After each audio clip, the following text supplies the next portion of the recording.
ધાનેરા બજાર સમિતિના નવા ચેરમેને નગરના નેશનલ હાઈવે માર્ગની સફાઈ કરવા તેમજ પૂર્વ ધારાસભ્યએ ધાનેરાથી રામદેવરા જતી સાબરમતી જેસલમેર ટ્રેનને ધાનેરા ખાતે સ્ટોપેજે આપવા રજૂઆત કરી છે। બનાસકાંઠાના ધાનેરા તાલુકામાં સરકારી રાહે દ્વારા થતા કામોમાં જોઈએ તેવું ધ્યાન અપાતું નથી। સ્થાનિક આગેવાનોની રજૂઆતો બાદ પણ સરકારી અધિકારીઓની ઊંઘ ઉડતી નથી।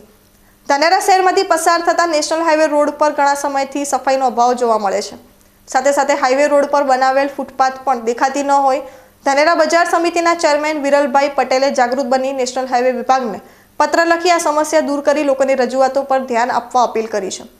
વિરલભાઈ પટેલે નેશનલ હાઈવેના થરાદ ખાતેના નાયબ કાર્યપાલક ઇજનેરની કચેરીને પત્ર લખી ધાનેરાથી થરાદ તરફ જતા માર્ગ પર જમા થયેલી માટી સાથે રોડ પર ચારે બાજુ જોવા મળતો કચરો દૂર કરાવી હાઈવે માર્ગની સફાઈ કરવા રજૂઆત કરી છે।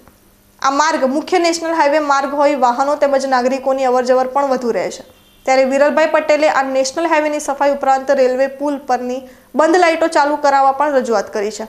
1 વર્ષ પહેલા આ રોડ વચ્ચે તૂટી ગયેલી લોખંડની જાળી દૂર કરવા પણ રજૂઆત કરી છે, પરંતુ નેશનલ હાઈવે વિભાગ દ્વારા આવી રજૂઆતો મામલે કોઈ પગલાં લેવાતા નથી।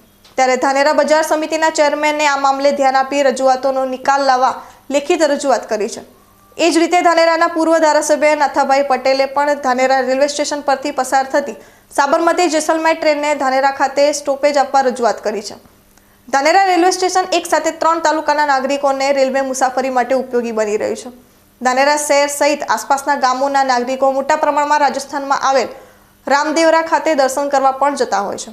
ત્યારે સાબરમતીથી જેસલમેર તરફ જતી ટ્રેનને ધાનેરા ખાતે સ્ટોપેજ અપાય તો રામદેવરા જતા યાત્રિકોને ઘણી સફળતા રહે તેમ હોય ધાનેરાના પૂર્વ ધારાસભ્યએ ધાનેરા નગરજનો વતી સાબરમતી જેસલમેર ટ્રેનને ધાનેરા ખાતે સ્ટોપેજ આપવા રજૂઆત કરી છે।